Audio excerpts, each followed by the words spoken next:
Hey, this is Stephen Fluke with Zillow Home Loans, and this is the Mortgage Minute. This week, I wanted to go over again buying down points just to get a little more insight into what lenders are looking at and why it's so important to look under the hood when you have a locked offer from a lender. So if you've seen my videos before about buying points, I'm not a huge fan just because the rate of return is usually not fast enough for a huge impact. Now, that math changes if the seller is paying all of the points. But in this case, so let's say you had a lender that said, oh, I have a 5.875 for you.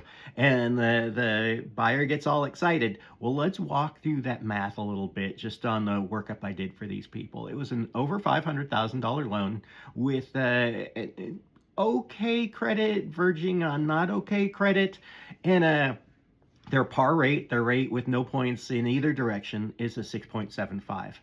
The next rate down, the 6.625, would have cost them $5,076.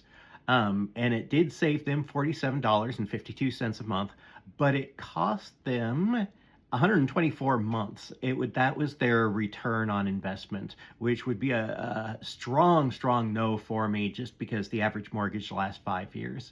The next rate down cost them $7,400, and its rate of return was in 78 months. So not as strong of a no, but I still nowhere close to that 60 mark that I like. Now, where we did have a 64-month turnaround time, which is still too long, but really close, that was a 5.875 that we discussed, but it cost them $20,990.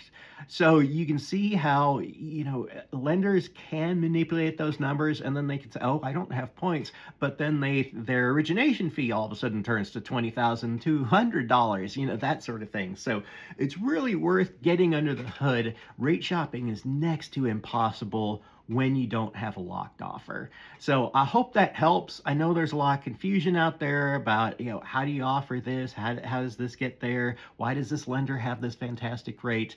That's one of the reasons. So that's why you always want to circle up with your loan officer that you trust and make sure everything's where it needs to be once you have that offer. All right. Well, I hope that helps. Have a great weekend, and I'll talk to you soon.